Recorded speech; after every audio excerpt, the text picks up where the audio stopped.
Muito boa tarde a todos e todas presentes. Vamos começar, então, mais um rede de conversas do Núcleo de Estudos Afro-Brasileiros e Indígenas, o NEABI da UENF. Tá? A rede de conversas no NEABI da UENF, né, ele começou exatamente a partir das nossas conversas no próprio grupo, né, de pesquisa, de estudos, onde afastados, né, um pouco isolados da UENF, a gente não conseguia mais se reunir, discutir textos e participar realmente de um núcleo, né, de estudos, como a gente fazia regularmente, né, a cada 15 dias. E aí, como a gente começou a observar, né, que esses eventos online, esses encontros estavam acontecendo, a gente acabou planejando também um evento desse tipo, né? E aí surgiu a ideia de criar o rede de conversas, né, do NEABI, onde a gente pudesse, né, cada integrante, né, fazer uma mediação, convidar, né, alguém externo da UENF que pudesse trazer, né, para a gente informações, conhecimentos a respeito, né, das relações étnico-raciais, que são o principal interesse do Núcleo de Estudos Afro-Brasileiros e Indígenas da UENF. Tá? E aí, dessa forma, surgiu, então, o Rede de Conversas. Esse já é o nosso terceiro encontro, tá? E a gente está planejando fazer mais, serão mais encontros que a gente planeja. Então, sem dúvida nenhuma, está sendo aí uma experiência bem legal, né? Diferente do que a gente está acostumado, está habituado, mas bem interessante, tá bom? Muito bem, e a nossa convidada de hoje é a professora Rosileia Oliveira, né? Mas também conhecida carinhosamente como Rose, né? Que a gente conhece bem. Acho que meu contato com a Rose, a primeira vez, acho que foi em 2009, né? Quando a gente fez a pós-graduação em interculturalidade na UF, aqui de Angra. E a Rose é professora da rede municipal, né? E aí eu gostaria, né, que além de apresentar ela, gostaria que ela falasse um pouco dela também, né, para a gente entender um pouco, né, desse lugar de fala, de onde ela parte realmente, né? A Rose, além de ser professora da rede municipal, também é mestra em educação pela Rural, né, Universidade Federal Rural do Rio de Janeiro, e eu gostaria que ela falasse um pouco mais, né, de quem é a Rosileia Oliveira. Boa tarde a todas e boa tarde a todos. Então, assim, fiquei muito satisfeita com o convite do Valdeliro, né, um colega de uma data aí bem atrás, algum tempo já. E, assim, vou confessar para vocês que estou nervosa, é minha primeira live, hein, gente? Preciso da ajuda dos companheiros, principalmente sua, o Valdeliro, tá? Se eu Tudo bem. me adiantar um pouco, às vezes eu adianto um pouco mais a minha fala, então você pode me chamar um pouquinho aí a atenção, tá bom? Então, meu nome é Rosileia Aparecida dos Santos Oliveira, né? E recentemente eu assisti um curso da professora Joselina da Silva, Mulheres Negras na América Latina. E uma das convidadas, ela fazia uma fala muito interessante que eu me apropriei dessa fala dela. Ela dizia que a gente se apresenta enquanto profissional, enquanto sujeito da academia, né? Porém, a gente não apresenta as nossas formações das nossas famílias, né? Dos nossos lugares de fala, das nossas convivências. E aí eu fiz questão dessa primeira apresentação, na qual estou participando agora, de fazer valer a minha família, os meus antepassados, né? Então, eu digo que eu sou Roselé Aparecida dos Santos Oliveira, filha de Flordelina dos Santos, neta de Maria Duvina e Adelina, e bisneta de Flauzia. Essa última, minha bisneta, minha bisavó, me contava muitas coisas que ela vivenciou, né? Num período tão difícil, não que ela tenha sido escravizada, mas ela tinha os seus irmãos mais velhos passado por esse período tenebroso da nossa história. Então, eu trago essas histórias em mim e elas me formam, não tão somente quanto a academia, né? E não tão somente com os passos outros de formação, mas os meus antepassados fazem de mim também o que eu sou hoje. E é com essa vontade de estar aqui, compartilhar um pouquinho. Não sou estudiosa da temática indígena, mas, assim, sou uma professora que tenta atuar de forma a trazer, né, a cultura e a história afro-indígena, né, presentes no currículo, na escola, nos espaços educativos, nos espaços da sala de aula. Ótimo, Rose, obrigado. Então, nós temos aqui presente, né, alunos de graduação, nós temos alunos do ensino fundamental, do ensino médio, então a gente tem um público bem diversificado participando, né, do nosso evento hoje. E, assim, para começar, acho que é interessante a gente situar para todos e todas, né, o que foi a Lei 11.645, né? Qual foi a importância dessa lei, quando ela surgiu, inclusive já que você já mencionou, já falou sobre, né, a temática afro-indígena, né, e o que foi essa lei. Então, traz para a gente um pouquinho, né, sobre essa lei, por favor. Então, eu queria falar um pouquinho sobre a história, né? Antes de entrar no projeto, que até deu nome para essa discussão, em sala de aula, a gente sempre apresenta a história do Brasil, né, como a história após, né, após o descobrimento. A gente, infelizmente, ainda não fala, né, sobre a história do Brasil antes desse descobrimento, dessa chegada desses portugueses, assim como a chegada dos africanos aqui ao Brasil. A gente não tem esse período histórico, nem sempre ele é retratado, né, reforçado em sala de aula. A gente começa a história do Brasil a falar de que período? A partir dessa chegada dos portugueses ao Brasil. Então, assim, ao pensar num projeto para a sala de aula, mais especificamente, eu trabalho só para situar um pouquinho, eu trabalho com anos iniciais, né, principalmente educação infantil, e no ano passado eu estive com a turma de segundo ano, então a gente pensa projetos para essa faixa etária, principalmente.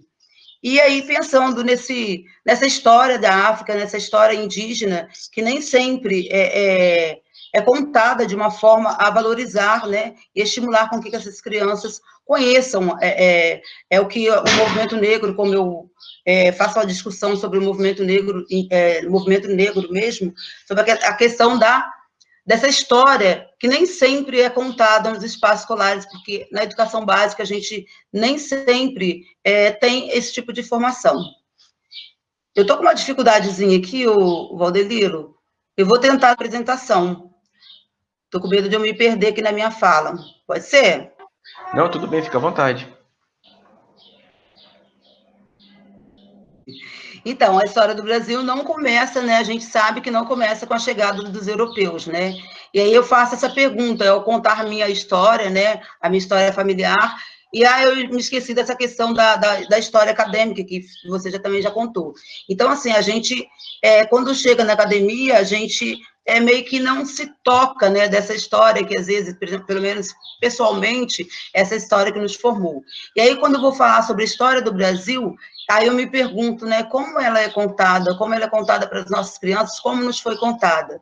Então, eu, como falei, a história do Brasil não começa com a chegada dos europeus, e as histórias dos povos originários, anterior a esse episódio, a gente também não ouve falar, a gente apresenta um povo indígena geralmente genérico a partir da chegada desse europeu.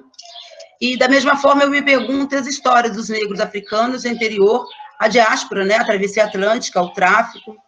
E, dentro de tudo isso, onde que está, né, onde seriam registradas ou mesmo contadas a luta, os processos de resistência desses povos diante da escravização? Onde estão essas histórias, né? Passou para o próximo, Valdeliro? Sim, passou. Ah, que bom. E assim a gente vai pensar um pouco sobre a lei, né? A lei 10.639, que foi complementada pela 11.645, né?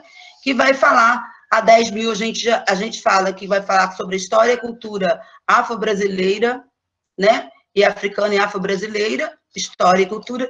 E aí, em 2008, a 11.645 vem mais que justamente complementar com a história dos povos indígenas do Brasil.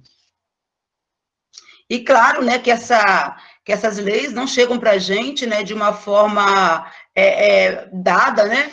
a luta desses movimentos, tanto indígenas como negros, foram presentes nesses décadas e décadas. Na verdade, desde que o primeiro escravizado chega ao Brasil, a luta sempre houve, desde a chegada dos portugueses, dos europeus ao Brasil, a luta indígena também sempre teve forte, marcando, né, marcante. E essas leis, então, assim, geralmente, quando a gente está em sala de aula, a gente meio que... A gente entende, eu estou na sala de aula, a gente entende como a demanda de uma sala de aula, o contexto, o processo, não só pedagógico, mas todo o processo burocrático é muito grande, e a gente entende, às vezes, muitas vezes, como mais uma demanda, mas aí eu não encaro como mais uma demanda, eu acho como eu entendo como uma obrigatoriedade, né, do educador, que a gente tem que ter esse compromisso com esses povos, né, tanto indígenas quanto africanos, de contar o que o movimento negro geralmente conceitua como a verdadeira história, né, e da mesma forma a verdadeira história desses povos, não a história estereotipada que, infelizmente, muitos livros didáticos ainda trazem. E aí que eu acabei de falar mesmo, né, que ela vem alterando, né, a 11.645, ela altera, modifica a 10.639, de 2003, estabelecendo as diretrizes e bases de educação nacional para incluir no currículo oficial da rede de ensino a obrigatoriedade da temática de história e cultura afro-brasileira e indígena. Estou falando muito rápido? Não, tudo bem, pode ir no seu ritmo aí, É diferente a gente falar e não ter ninguém olhando, né? A gente não visualiza ninguém, a gente fica meio que perdido. É verdade, é uma dinâmica bem diferente, sim. Mas fica tranquilo, assim, pode ir no seu ritmo, entendeu? Que a gente tá com um tempo legal.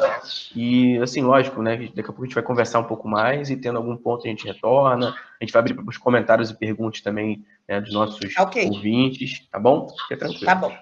Vou tentar ir devagarzinho aqui, um pouco mais devagar. Tá bom. A gente que é angrense, a gente tem essa dinâmica um pouco mais acelerada, né? É verdade. A gente está em sala de aula, mas a sala de aula não sai da gente, né? Não sai. De fato.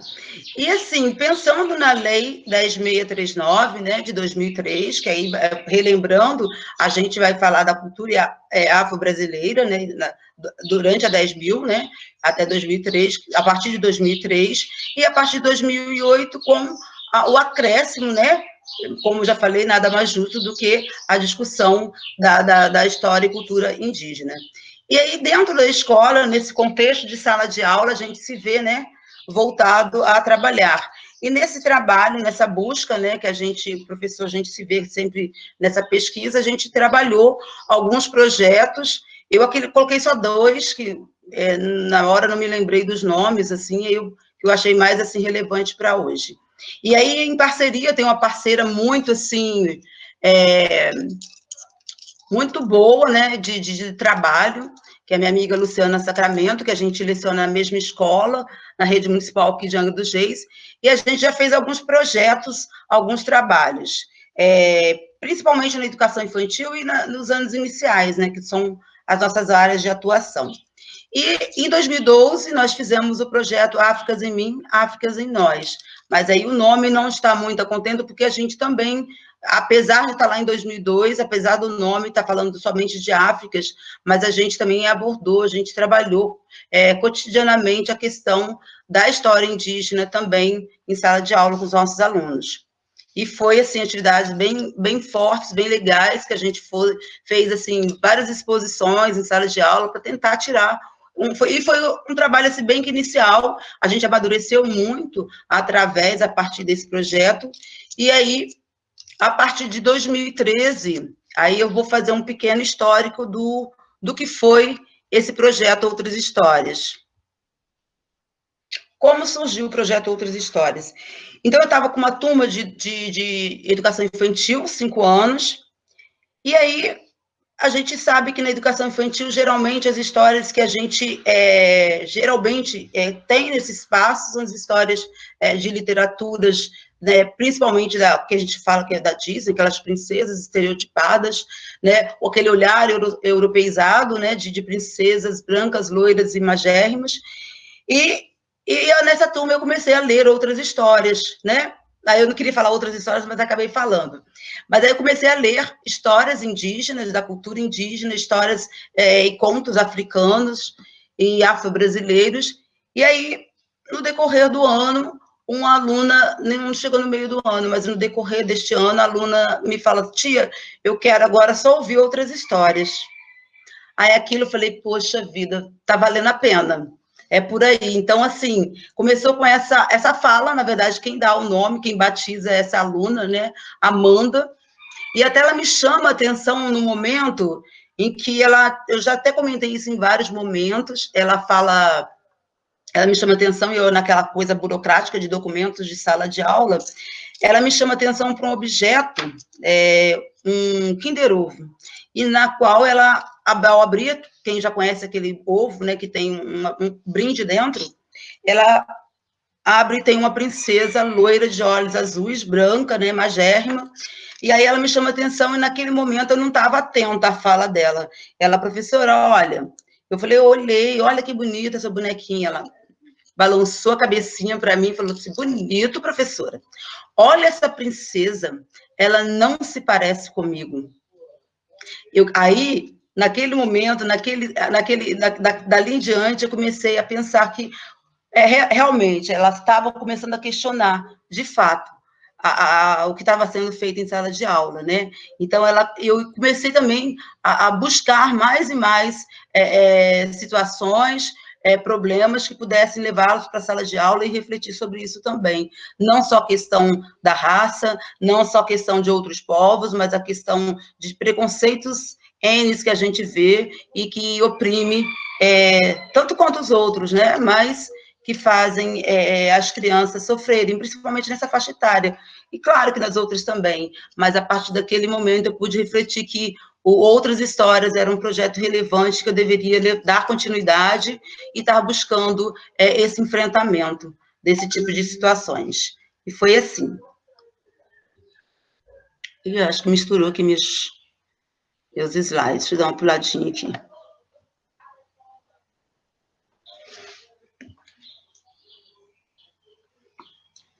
E aí, a gente vai se constituindo, né, e vai buscando na documentação, nas legislações que nos embasem, né, embasem o nosso trabalho.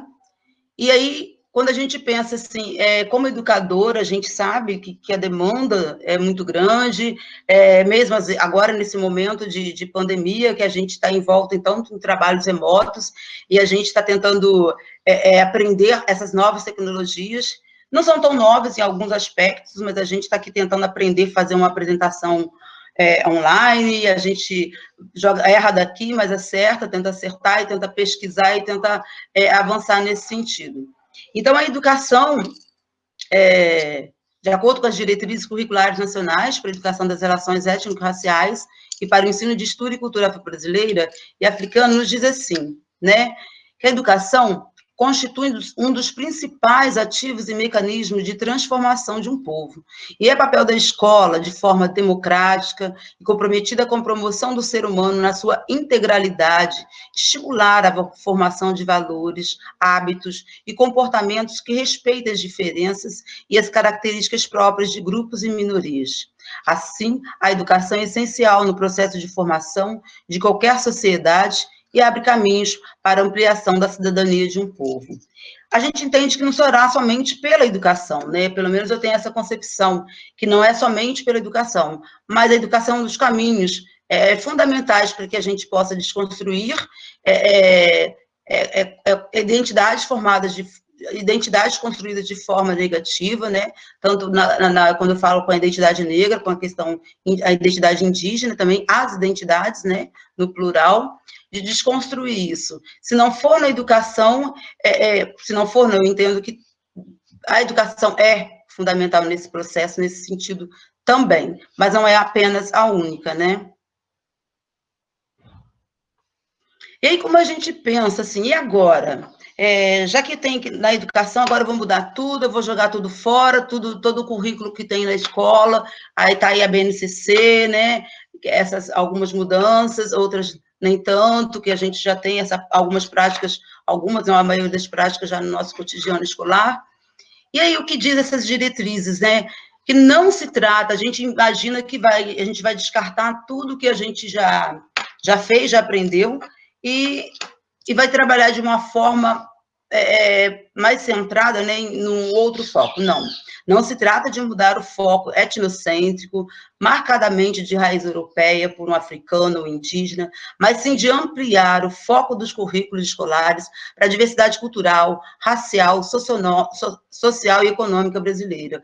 Ou seja, às vezes eu tenho alguns alunos, quando me conhecem, e que algum conhecido deles vão estudar comigo, ou até com a Luciana Sacramento, que é uma colega que está aqui presente hoje também, ela fala que a professora só fala de negro e indígena. E é uma decisão política de fato. É uma decisão política de fato, quando eu abordo o ano inteiro, quando eu trabalho, trago essas discussões em sala de aula, é uma decisão política, porque eu não sei se o ano que vem meu aluno terá essas discussões. Não estou duvidando dos meus colegas, mas, assim, enquanto eles estiverem comigo, eu entendo que é necessário, é muito relevante que eles estudem e desconstruam estereótipos, que eles construam identidades desses povos de forma positiva. Então, assim, a gente não vai mudar de foco, mas, assim, colocar luz, trazer para visibilidade a discussão, né, essa educação que a gente se propõe ser antirracista. Então, colocar foco nisso, jogar uma luz sobre isso, é discutir, trazer à tona essas discussões, e não se silenciar em sala de aula, não se calar. Muitas vezes a gente se cala, e quando a gente se cala, a gente não está, né, fazendo a discussão, não está tentando essa desconstrução e promovendo essa educação que a gente se quer, como Paulo Freire sinalizou, libertadora, né?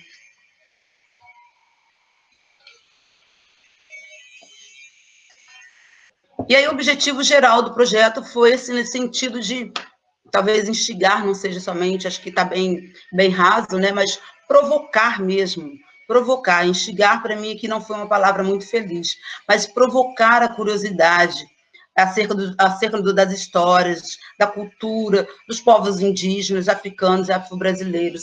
E, assim, é legal que quando em sala de aula a gente já propunha essas atividades, eu faço esse hábito eu tenho esse hábito de fazer leitura em sala de aula, esses momentos de leitura. Então, lá no início do ano, eu já começo, né, vou selecionando os livros que eu quero que a turma tenha esse tipo de leitura, indígenas, afro-brasileiros, africanos, dos diversos povos, a gente vai pegando emprestado, compra ali, às vezes no arquivo da escola, na biblioteca não tem, mas agora, felizmente, tem chegado muito acervo nesse sentido, mas muitos também não diria, mas alguns têm chegado, e aí a gente vai pegando, e através desses livros a gente vai instigando, vai provocando essa curiosidade dessas crianças.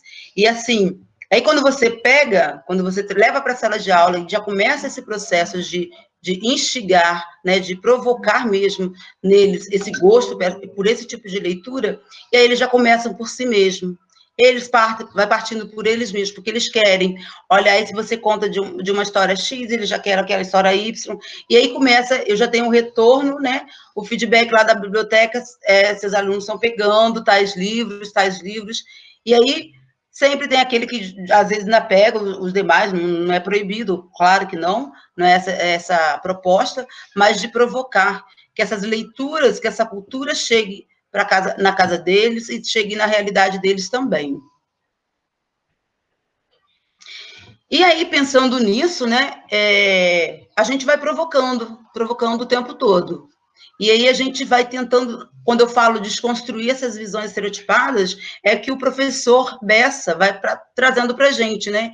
Que ainda a gente, estando no século XXI, né, com toda a globalização, com todo acesso à informação, a gente ainda não tem um conhecimento sobre a história, sobre esses povos, né, que tem uma riqueza, uma diversidade ímpar, né, que a gente não sabe nem aí contabilizar como seria, né, sem a participação desses povos, né, na nossa cultura, na nossa história. Então, o professor Bessa, ele vai fazer com a gente vai tentando em sala de aula provocar isso também. São cinco equívocos, né, que ele aponta, que a gente ainda faz, que a gente ainda comete em relação quando se fala do índio. Um dos equívocos seria o índio como genérico, como um bloco único, o índio, não se remetendo que são povos com culturas, com línguas, né, com modos de ser, estar no mundo diferente, né, tanto nosso quanto de outros povos indígenas também, que têm suas características próprias. Então, a gente ainda tem essa alusão ao índio genérico, o único índio, né? Que a gente sabe que a palavra índia vem carregada desse preconceito, desse estereótipo de que seria um povo que para muitos não tem nome, não é uma pessoa, não é um ser, não. E aí, quando você conhece, você vai a parte para o conhecimento, você conhece as identidades, esses povos que têm nome, que podem ser Guarani, Pataxó, Caigã, Kaiowá, e por aí vai. Então, assim, você dá nome, você visibiliza, né? Você não trata-os como um ser genérico. E também o segundo equívoco seria como culturas atrasadas, primitivas. Então, assim, a gente não ver que a nossa ligação com o mundo é um tipo de ligação que a gente tem percebido no decorrer dos anos, e principalmente agora, com essa questão de pandemia, o quanto as nossas culturas, que a gente entende como sendo entre aspas, a civilizada, muitas das vezes a mais agressora, é a que mais desmata, né? Que polui. E quando a gente vai ver em relação aos povos indígenas, são pessoas, são povos, né, que tomam conta desse espaço, que tem uma relação com o meio ambiente, uma relação de cuidado, uma relação de... Me fugiu a palavra aqui agora, é uma relação de cuidado mesmo, de que, na verdade, a gente ainda, infelizmente, na maioria das vezes, ainda não consegue compreender essas nossas relações de estar e cuidar desse meio que nos cerca. A gente fala tanto desse meio ambiente, e eu percebo nas falas das pessoas com quem eu convivo, os Guarani com os quais eu tenho mais contato, é que não existe separação, eu e o meio ambiente. Fazemos e somos parte desse todo, né? Então, uma coisa está interligada à outra. E a culturas congeladas, né? Seria o terceiro equívoco, que a gente vem falando, quando eu vi várias, assim, adultos, quiçá as crianças, né? Quando vê um indígena, né? Com um celular, com uma roupa, ele deixou de ser índio. A gente se acha nesse direito de dizer que aquela pessoa deixa de ser algo pelo que eu entendo de ser a identidade dele. Então, assim, a gente entende que aquele povo está congelado no tempo, enquanto eu participo, convivo em sociedade, tem essas mudanças, e a cultura é viva, né? A gente entende que a cultura é viva para mim, mas não pode ser viva para eles. Então, assim, a gente ainda vê a cultura, e assim, em sala de aula, a gente ainda tem acesso aqui a uma professora, Kelly Russo, em uma palestra, e algum tempo atrás, que não me recordo agora a data, ela trazia imagens de trabalhos escolares de 30 anos atrás, em comparação com os trabalhos apresentados hoje, atualmente, nessa década, né, aqueles exemplos de colocar a figura do indígena ao seu objeto. Então, assim, olha quanto que a educação, às vezes, ainda é muito reprodutora, né, desses sujeitos, dessas histórias que acredita-se estar congelada, e não está congelada, né? A gente pode, entre aspas, se apropriar de culturas outras, mas com determinadas pessoas, a gente acha que a gente tem o direito de não ter o mesmo olhar.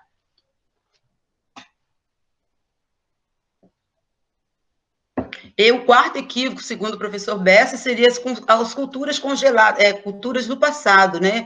Que seriam obstáculos à modernidade, ao progresso. E a gente vê aí como, né, que a questão indígena, como é importante os povos indígenas, né, na preservação do meio ambiente, como é a relação desse povo com o ambiente, que é uma relação de convivência tão natural, é uma relação que a gente entende que como é importante para a saúde, né, a saúde do meio ambiente, a relação que os povos indígenas têm com a terra, né, a questão identidade e território estão interligadas, né, uma não se destoa da outra, identidade e território caminham juntas, né? O povo tem aquela identidade, tem aquela relação dele com aquele território, com aquela terra. E aí a gente, quando vê que determinado povo, não agride tanto, a gente entende que aquilo ali não é um progresso, né? E está atrasando. A gente tem em vista, né? Os desmatamentos que a gente está vendo aí, né? A política de próprio de extermínio das populações, não só negras quanto indígenas, né, de perceber que como isso está sendo cada vez mais frequente, principalmente neste governo. Não entrando em detalhe agora neste momento. Mas o quinto equívoco seria não considerar o índio na formação da identidade brasileira.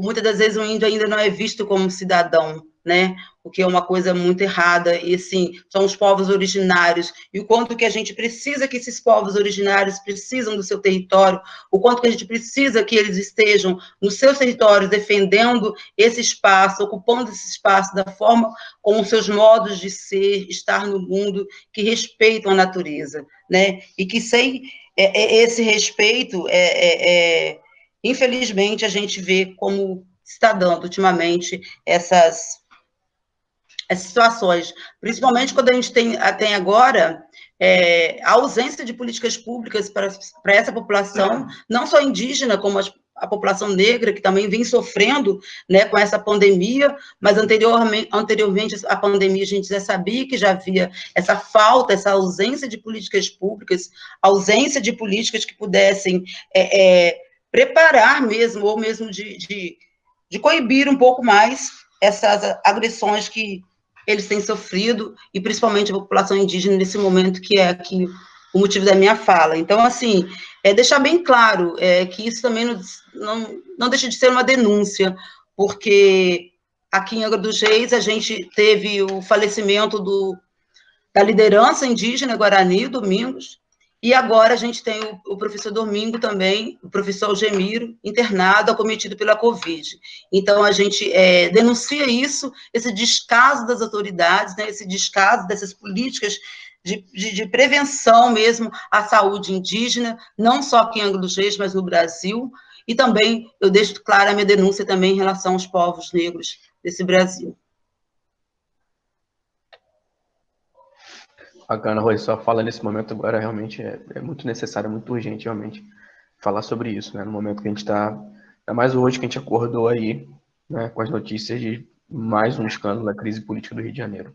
Mas assim, né, você agora tem mais imagens aí do projeto para trazer para a gente, né, sobre... Sim, já vou passar já. Projeto. Maravilha. Tá ok? Ótimo. E baseado também na fala do professor, a gente vê o projeto que é Povos Indígenas, Conhecer para Valorizar, está lá no final, na bibliografia, nas referências, e aí eu consegui algumas fotos que ainda tinha aqui no meu notebook, felizmente os rostinhos delas estão tampados, né, que eu não tinha autorização para estar passando nesse momento, mas assim, conhecer, quando eu conheço, né, são 2 alunos do ano passado, fazendo a leitura desses livros, ou seja, quando você instiga, como eu falei, provocar, né, provocar na criança essa vontade, esse interesse de estar fazendo essas leituras, e que a gente sempre preconiza também a leitura de livros escritos por indígenas, né, que a gente vê, assim, a fala, a gente quer propor que seja dado voz e vez à fala dos povos indígenas. Estou aqui falando de um projeto que eu realizei com as minhas turmas, mas não é a Rose falando pelos povos indígenas. Aqui a Rose é falando de um trabalho que realizei. Então, aqui são 2 alunos fazendo a leitura, que a gente tinha esse momento de leitura em sala de aula, e aí a gente entende que, assim como esse projeto, né, do Povos Indígenas, Conhecer para Valorizar, que é do ProIndio, do programa do ProIndio, e que também é organizado por um dos professores, é o Bessa também, e que quando se você conhece, você parte do princípio que você vai aprender a valorizar. E aí, que eu acabei de falar também anteriormente, é o quê? A gente prioriza que seja a fala do Guarani, ou outros povos, né? A gente prioriza que seja a fala deles, e não a gente falando por eles, sempre. E também priorizamos nas nossas leituras feitas por indígenas. E a gente aprende muito com os Guarani. Aqui em Angra dos Reis, a gente tem, né, a maior aldeia do estado do Rio de Janeiro, que é a Sapucaí. Então, assim, aprender a ouvir. E é tão difícil esse exercício, né? Principalmente para nós, docentes, de aprender a praticar essa questão da prática da escuta, né? Para a gente é tão difícil, mas é tão importante. E aqui é um momento em uma escola, também municipal aqui de Angra dos Reis, que essa escola já realiza, durante todo o ano letivo, esse trabalho de conscientização, de discussão. É um projeto que perdura o ano inteiro, que vem falar para a gente, vem trazer no cotidiano escolar a história, a cultura africana e afro-brasileira e indígena. Então, aqui um momento no pátio, o professor Joimiro, como eu falei, que está internado, acometido pelo Covid, a gente espera que Anderu, né, que é a força maior, segundo a mitologia, a cosmovisão Guarani, falam sobre esse ser maior, né, que Anderu possa estar protegendo, né, e trazendo o nosso professor para a nossa convivência o mais rápido possível. E aí eu trago exemplos de alguns trabalhos desenvolvidos em sala de aula, né, o pau de chuva, né, que são objetos, artesanatos da cultura guarani, o grafismo, que a gente pôde trabalhar também com os alunos, é uma turma de pré-escola.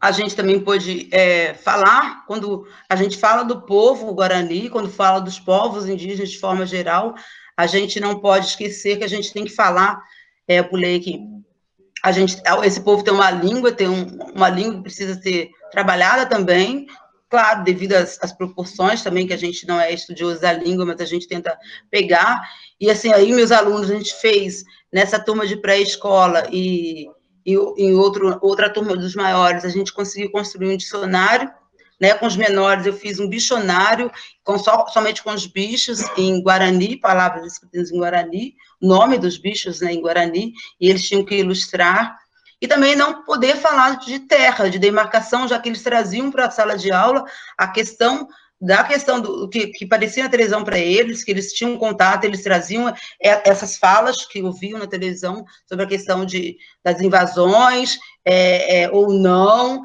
que são invasão, tia? Eles estão invadindo? São eles mesmos que invadem? Aí você vai questionar, vai problematizar isso. Quem chegou primeiro? Quem estava aqui? Né? Como pode ser caracterizado como invasão? O que está acontecendo? É invasão de quem? Aí a gente problematiza em sala de aula, porque território é vida, né? Então, a gente precisa falar do território, da questão da identidade dos territórios também, mesmo com os pequenos. Aí aqui a gente fez um pouquinho, tentando fazer uma releitura dos artesanatos, a questão de tecer, né, de fazer o trançado,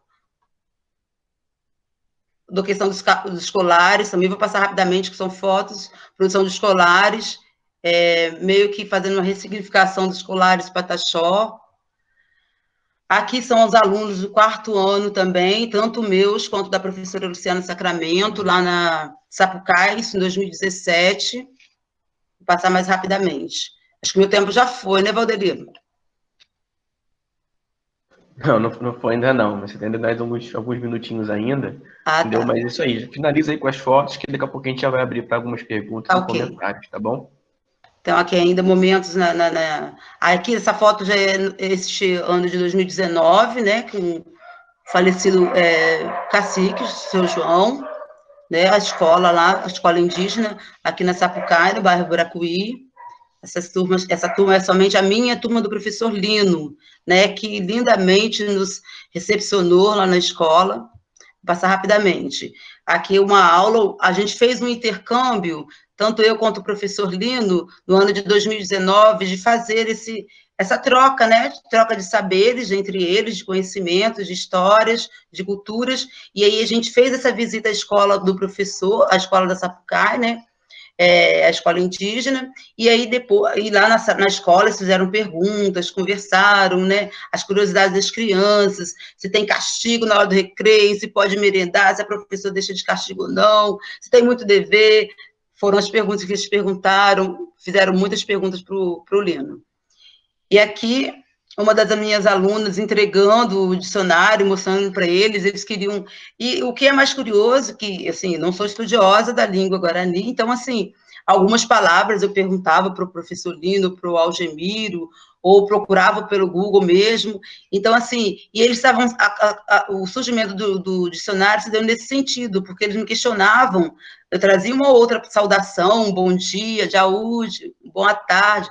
Queria que o Lino tivesse aqui, se eu estiver falando errado, para ele me corrigir. Então, assim, o boa tarde, Yandaquerúdio. E aí, assim, aí eles me cobravam, tia, boa noite, tia, isso, professor, é aquilo. Eu falei, gente, eu não sei tudo, a gente pode pesquisar. E, assim, é legal que umas duas alunas saíram a pesquisa e coisas que eu não sabia responder naqueles momentos, elas traziam para mim, hora escrita, hora traziam falando do que tinham pesquisado. Então, assim, foi um trabalho bem rico, bem valioso para mim.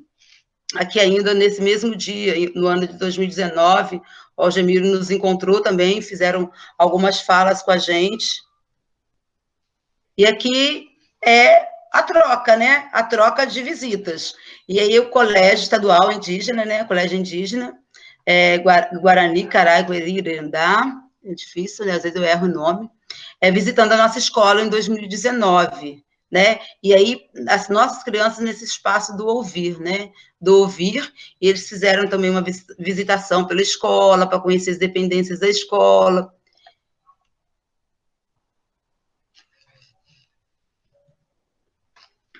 Aqui a visitação pela escola. Aqui, nessa foto, eu acho muito interessante essa foto, que as crianças queriam mostrar, né, para as meninas e para os meninos Guarani, o que elas faziam à hora do recreio, como brincavam, e brincaram de elástico, brincaram de adoletar, e mostrando como eram as brincadeiras dela na hora do recreio, porque lá também eles tinham tido essa experiência com os meninos e as meninas de lá. A visita à biblioteca, né, e eles mostraram alguns dos livros que eles já tinham lido, né, perguntavam se eles conheciam. E na foto aqui agora, eles fazendo uma apresentação para os nossos alunos do Tchondaro. E aí eu encerro com essa foto, que não quis colocar nenhuma legenda, por conta do que ela possa transmitir para nós, né? Esse meu aluno que está aqui atrás, ele tem mobilidade restrita, né? Ele usa um andador, tem uma mobilidade bem difícil, e aí, mesmo assim, a mãe, ele conversando com a mãe, ele não... E para quem conhece a aldeia Sapucaí, fica bem acima, bem no alto, bem no morro mesmo, é difícil acesso, para principalmente quem tem a mobilidade mais restrita, né? Como no caso desse meu aluno, e mesmo assim ele fez questão de ir, falou para a mãe que tinha que ir, que ele queria conhecer os amigos dele, Guarani, e assim, alguns pais foram também para estar ajudando nessa caminhada, que foi somente eu, da escola, como professora, e uns 3 pais que puderam nos acompanhar nesse momento. Então, eu caminho, né? Esse caminho se faz no caminhar, a gente sabe que o projeto, talvez, eu entendo que tenha projetos muito mais significativos. Eu conheço colegas como Rose Favro, né? Minha colega também, que me instiga, que aprendi muito com ela aqui de Angra dos Reis, que faz um trabalho maravilhoso, assim como outras colegas que eu poderia estar citando aqui, fazem trabalhos muito significativos em relação à temática indígena quanto africana. Então, assim, é valioso você pensar assim que quando você instiga, que você provoca, as crianças vão e compram essa briga com você, essa luta, e você trazer esse retorno para a sala de aula, você trazer as falas deles, as críticas que faziam, tanto em casa de aula, quanto com os demais colegas que não tinham contato, que não tinham aprendido, não tinham contato com essa cultura, e eles de trazer esse questionamento, de problematizar, e fazer a crítica quando necessária, é muito gratificante, é a avaliação que a gente pode fazer desse trabalho. O quanto que a educação antirracista tem que estar nesses espaços, principalmente na escola, né? E essa educação antirracista que a gente diz é cotidianamente, não é apenas ficar dentro de um projeto, muitas das vezes o que acontece em muitos locais, a gente sabe que só acontece falar do negro, falar do indígena, é somente em datas específicas. Isso não é, para mim, infelizmente, trabalhar cotidiano e fazer esse embate, esse enfrentamento de combater mesmo esse tipo de racismo, de preconceitos, né, e precisa, né, a gente urge que a educação seja, de fato, antirracista, e não somente propiciar para os nossos alunos, propiciar para o nosso entorno, a nossa comunidade escolar, a nossa sociedade de forma geral, né, a gente precisa provocar e praticar, de fato, essa educação antirracista. Muito obrigado, assim, parabéns pelo seu trabalho, realmente. Para até mantendo aquela foto do caminhar ali que você falou, foi muito bonito nesse lance. Essa caminhada, desse caminhar, né, que realmente parece ser constante. Se você quiser deixar naquela foto ali, dentro da sua fala, foi bem legal. E para a gente já abrir para os comentários, abrir para as perguntas, né? Assim, trabalho incrível. Mais uma vez, parabéns, né, pelo projeto que você desenvolveu, como ele foi aplicado, principalmente. Acho que isso vai fazer muita diferença na vida dessas crianças, que já está fazendo, né? Quando a sua aluna já abriu o Kinder Ovo e viu uma bonequinha ali branca, já fez esse questionamento. Então, realmente, isso é reflexo de todo esse trabalho que vem sendo feito. A gente vai abrir, então, para comentários, para perguntas. E, inclusive, assim, acho que você citou, né, a Luciana Sacramento, ela está presente, ela foi sua parceira nesse projeto, ela está presente aqui, né, com a gente. Se ela quiser, inclusive, abrir o microfone e comentar e falar um pouquinho. Luciana, fica à vontade aí. Você está disposta a falar? Só abrir o seu microfone aí. Luciana? Oi. Boa tarde, querida. Boa tarde a todos, a todas, né? Eu estava feliz aqui como ouvinte. Mas o projeto tem sua parcela também aí, então, por favor. Mas vamos lá. Somente, né, complementar, né, o que a Rose apresentou, essa nossa busca de colocar em prática, né, as leis sobre a cultura, né, a história e a cultura afro-brasileira indígena. Uma coisa que a gente conversa, perpassa a escola, e é fora de horário de trabalho, com todo o prazer que a gente conversa. Ela me manda material, o que eu também encontro, né, de coisas bacanas para a gente estudar. A gente faz essa troca sempre. Mas, assim, a gente tem consciência que isso não deveria estar somente embasado em cumprir a lei, né? A gente considera que falta ainda muito, né? Para que, em especial, os profissionais da escola, né? Não vou focar só no professor, não depende só do professor, né? Então, toda a equipe da escola deveria estar inteirada, com o mínimo de formação, né, para a gente começar a fazer um trabalho. A gente não sabe tudo, não. A gente está sempre buscando, vai aqui, vai ali, procura e vamos aprendendo, né, diariamente, em especial com as crianças. E é isso, a gente está sempre buscando colocar em prática, né? A Rose citou a Angela Davis, né, que não basta ser racista, é necessário ser antirracista cotidianamente. Não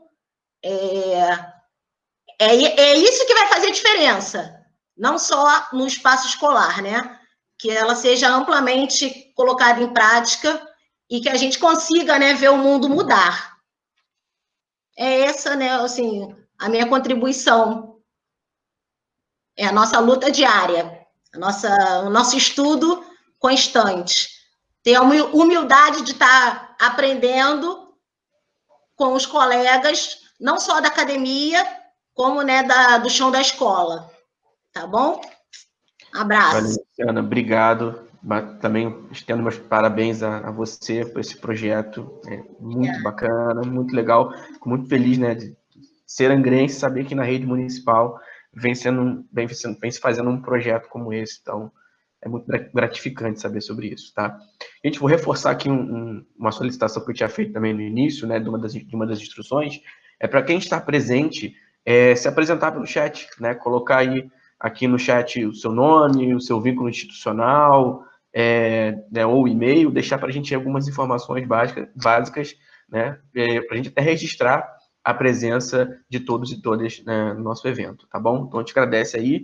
E, assim, para quem tiver perguntas, quiser fazer comentários, né, a gente também solicita aí que façam, pode ser feito pelo chat também, tá bom? Inclusive, nós já temos aqui algumas perguntas, né, como, por exemplo, aqui a professora da Maria Clarete Gonçalves Reis, tá, onde ela coloca aqui, né, Rose, por favor, teria como falar um pouco sobre a situação dos indígenas da região de Angra dos Reis nesse contexto de pandemia do novo coronavírus?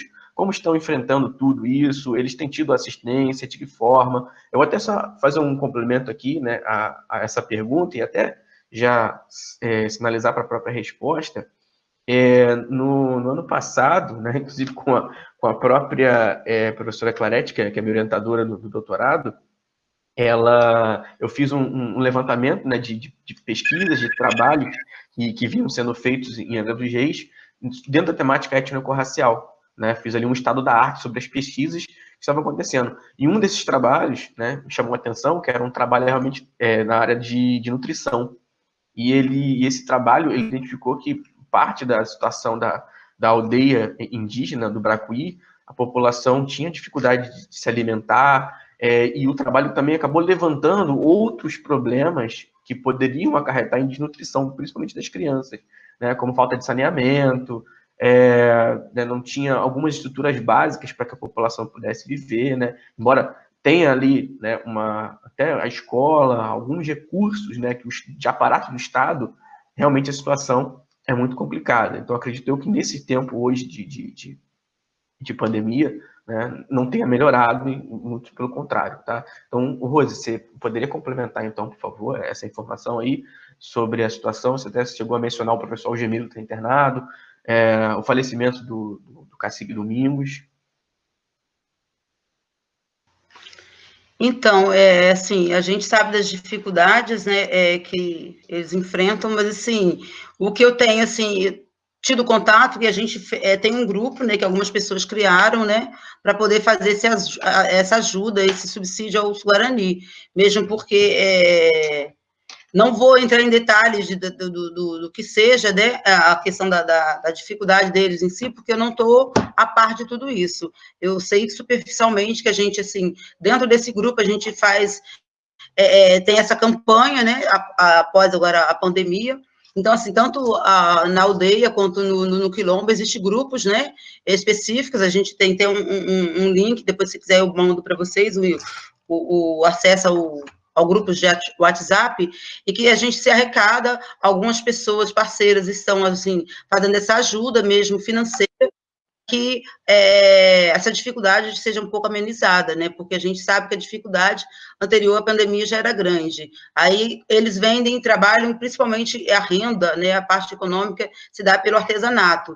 Então, assim, não tendo essa condição momentânea agora de fazer essa venda desses artesanatos e de estar mais na aldeia, aí fica mais difícil, né, então, assim, existem esses grupos, né, que esse grupo especificamente, quando eu falo esses grupos, eu estou me referindo também ao Quilombo, que tem esse grupo de apoio, né, que estão arrecadando, são pessoas, assim, idôneas das comunidades e que estão fazendo arrecadação e transformando essas arrecadações em compras de cestas básicas, de material de higiene, de limpeza para essas comunidades.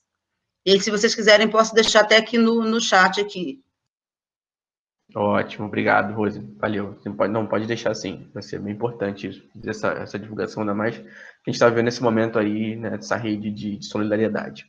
Tá? Inclusive, nós do NEABI, né, a professora Clarete chegou a encabeçar no no início da pandemia, na arrecadação de alimentos, fez uma vaquinha virtual para ajudar a população, principalmente os bairros mais carentes de Campos do Goytacazes, que é onde fica localizada o NEABI e a UENF, né? Bom, uma pergunta aqui também do Magno Soares, onde ele diz o seguinte, né? Gostaria de saber se a professora identifica algum avanço desde o surgimento da lei, no sentido de que, inicialmente, a aplicação ficava restrita a projetos paralelos aos conteúdos tradicionais.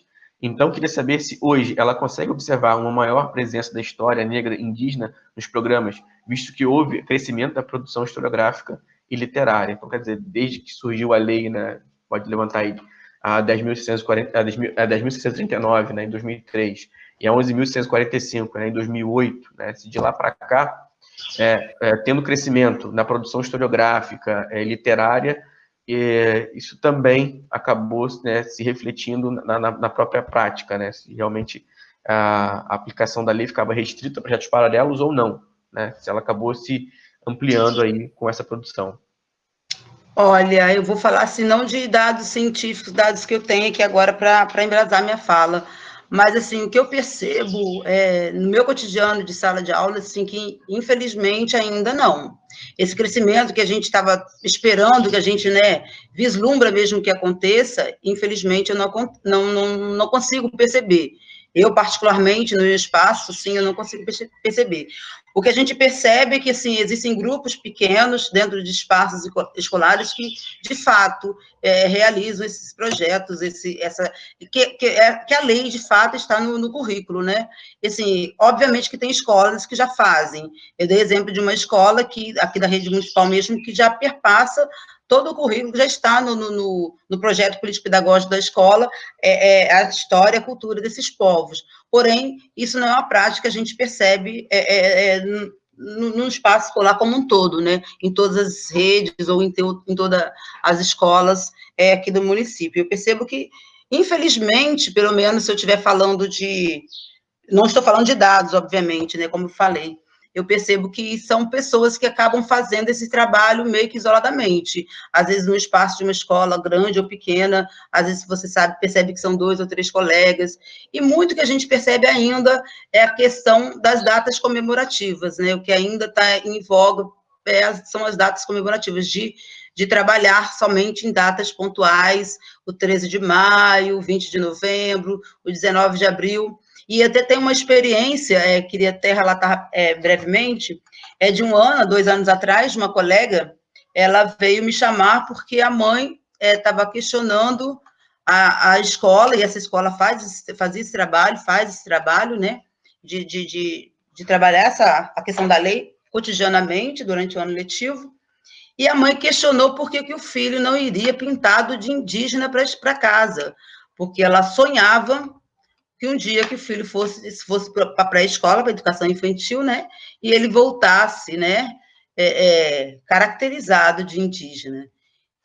Ai, desculpa, não abri minha câmera, né, desculpa.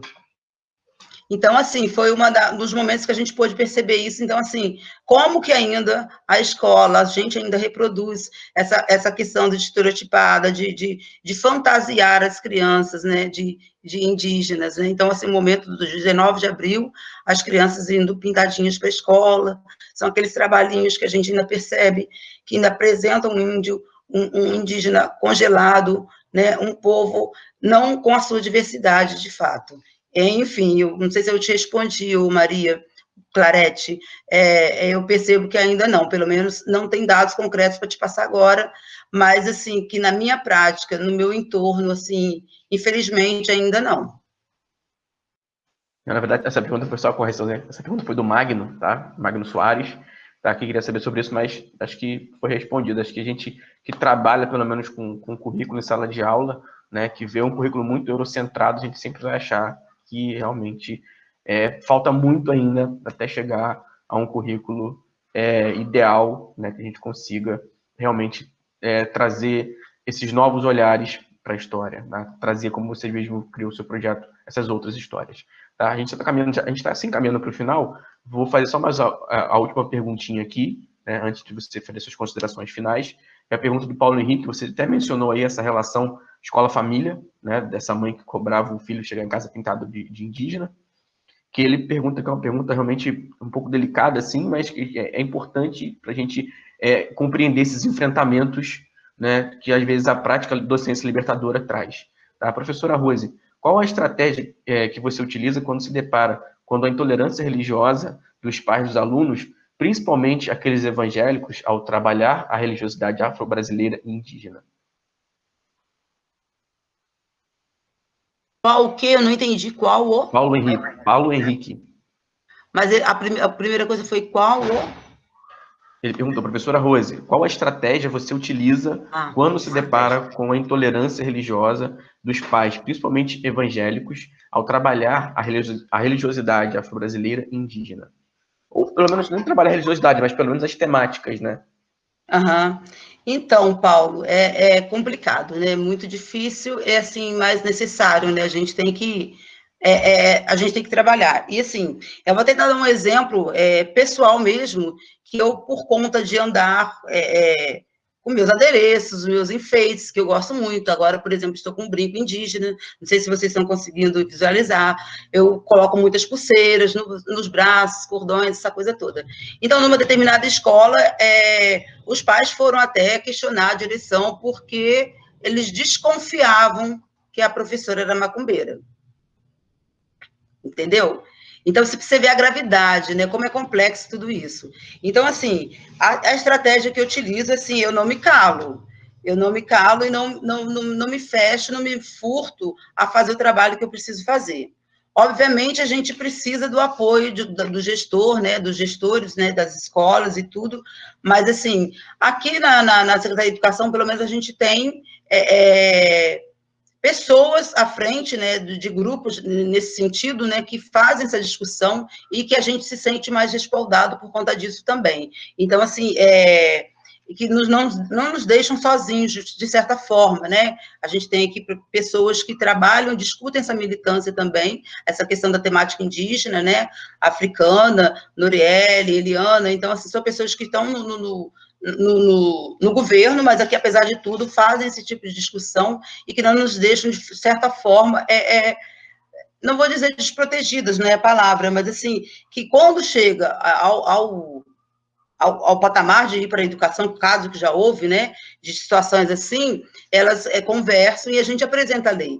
Eu tenho, por exemplo, como estratégia, como você perguntou, eu já inicio, lá no início do ano, eu já faço uma conversa com os pais, deixando bem claro, faço uma reunião e deixo claro, olha, se a pessoa, se fulano, professor A ou B, trabalha datas comemorativas X, Y, Z, eu não trabalho. E não trabalho, vou explicar para o senhor, para a senhora, por que eu não trabalho. Eu não trabalho Natal, eu não trabalho Páscoa, porque eu tenho entendimento que são de religiões específicas cristãs que estão o tempo todo na sala de aula e que precisam, né, ser repensadas, discutidas, problematizadas também. Então, se eu entendo que respeitar o meu aluno que não tem religião, tem que respeitar o aluno que tem determinadas religiões que são diferentes das suas. Então, assim, determinadas coisas, como as minhas turmas são de anos iniciais, a gente entra no assunto, sim, religiosidade, mas a gente bate na tecla da questão do respeito. E isso, geralmente, após um caminhar. A gente vai puxando até que chega em determinado ponto que eles mesmos respondem por eles mesmos. Por exemplo, um outro exemplo, para não me alongar, sendo rápido, eu tive uma outra turma de segundo ano, em uma outra escola, e que eles me questionaram por que não fazer oração em sala de aula. E eu já tinha explicado porque eu não fazia oração em respeito a todas e todos, e suas religiões deveriam ser praticadas na sua família.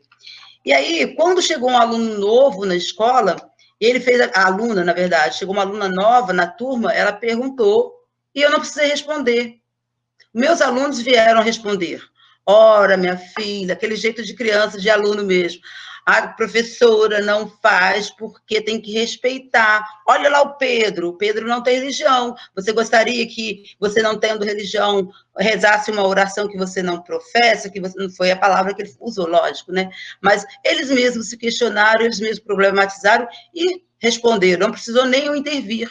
Então, assim, quando você instrumentaliza a turma de uma forma que eles entendem que o respeito é a tônica das relações, o respeito aos diferentes, que é diverso a mim, sendo a tônica dessas relações, a professora ali acaba sendo apenas uma mediadora. E os conflitos, quando acontecem, são mediados até pela própria turma. Então, assim, eu tive experiências várias em relação a isso, mas como estratégia, eu acho que é você instrumentalizar desde o início do ano, trazendo inicialmente as discussões mais básicas, até quando chegar neste momento, e, claro, deixar os pais a par do seu trabalho. Acho que isso é fundamental. E deixar claro que existe uma lei e você está embasado numa lei. Né? Infelizmente, a gente ainda precisa fazer isso. Não deveria ser assim, mas, infelizmente, a gente ainda faz isso, ainda precisa fazer isso. Também trabalhei numa escola que a capoeira estava no currículo, que era maravilhoso, a capoeira estava lá e tinha o momento da aula da capoeira, entendeu? E assim, os pais, mesmo aqueles que eram evangélicos, que eram contrários, alguns, não são todos, óbvio que eu não posso generalizar, mas que começaram a entender por quê. Houve uma discussão, houve um encontro, e a escola colocou essa proposta, do porquê dessa proposta, e a escola, aos poucos, os pais aos poucos foram se achegando e vendo que os resultados, o retorno com as relações entre as crianças na escola estava sendo cada vez mais positiva, principalmente com a chegada da capoeira. Obrigado, Rose. Então, como eu mencionei, né, aquela, infelizmente, foi a última pergunta, assim, a gente está com o tempo já um pouco avançado. Sei que existem muitos outros questionamentos, né, que a gente pode, de repente, até estender um pouco mais isso para uma outra conversa, num outro momento. Né? Inclusive, fica já o próprio convite, né, para que participem, né, dos demais redes de conversas do NEABI, tá? E tragam mais questionamentos. Né? Foi curioso que nos últimos dois encontros também aconteceu isso, no alto ali, quando começou realmente a ficar boa a discussão, né, a conversa. Felizmente, nosso tempo já estava ficando um pouco estendido demais, então a gente teve que já encerrando. E dessa forma, né, eu peço que você faça suas considerações finais, tá? E a gente vai já se encaminhando aí para o desfecho.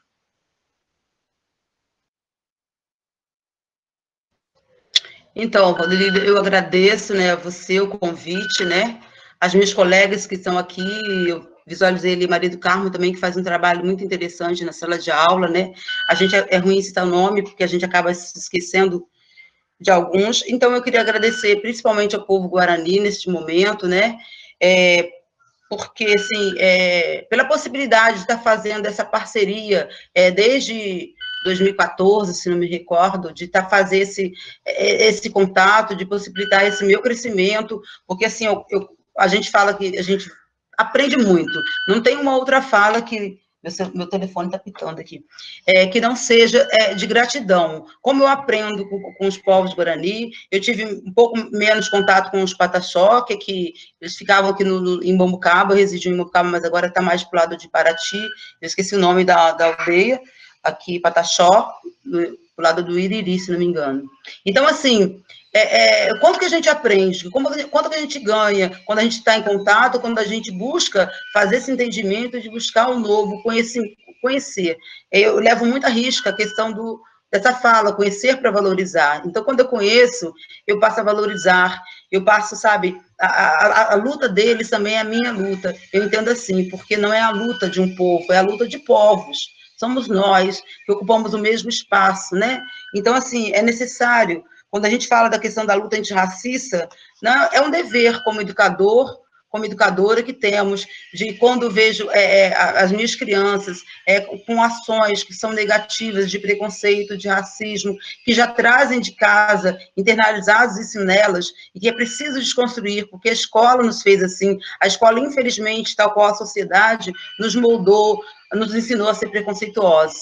Mas, como dizia lá o nosso Martin Luther King, se a gente aprendeu, o Nelson Mandela, na verdade, se a gente aprendeu a ser preconceituoso, se a gente aprendeu a ser racista, a gente desaprende também. E acho que o papel fundamental da escola, nesse sentido, é auxiliar, é criar estratégias para que a gente combata eficazmente o racismo em sala de aula. E isso é todos os dias. E quando eu percebo que há o silenciamento do meu colega, ele está sendo conivente, que esse racismo continue e seja perseverante no espaço da escola. Então, assim, a luta é grande, a luta não é fácil. Quando eu coloquei aquela foto daquele caminhada, porque, assim, ir para a aldeia com turmas de 40, no caso a minha não, mas com as turmas, que juntando as minhas turmas com de outras colegas que abraçam essa causa, vestem essa camisa de fato, a gente vai geralmente em 2 turmas, e a caminhada para lá é a caminhada íngreme, entendeu? A gente não vai, assim, reclamando, os alunos não vão reclamando, eles vão eufóricos, uma felicidade de querendo aprender mesmo. Então, assim, eu acho que é tão fácil, né, chegar neles e propor isso, o mais difícil é o transporte, né? Mas, assim, é muito bom quando você pode propor isso a eles. E, assim, eu percebo que a sementinha foi jogada, né? A sementinha foi lançada, a sementinha está lá, e eu tenho certeza, quando eu percebo e ouço de um aluno meu, quando eu encontro, eu moro na periferia aqui de Angra dos Reis, e aí eu percebo que você tem esse feedback dos alunos falarem, professor, eu passei pelo Guarani, lá na cidade, e ele não fala índio, ele fala Guarani, porque ele visibilizou aquele sujeito, né? Ele tornou visível aquele ser humano, e falei, eu vi um Guarani, e falei para ele de áudio, e ela me respondeu.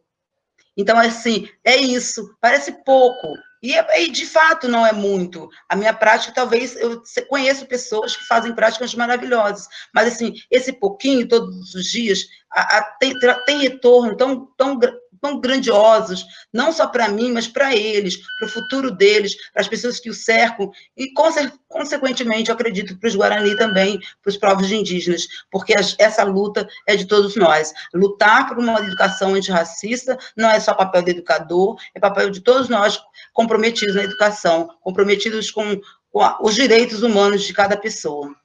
Acho que eu já até me estendi demais. Obrigada, Valdeliro, obrigada. Nada, Rosa. Um prazer ouvir você falar e encerrar dessa forma, realmente, né, clamando aí por essa educação antirracista.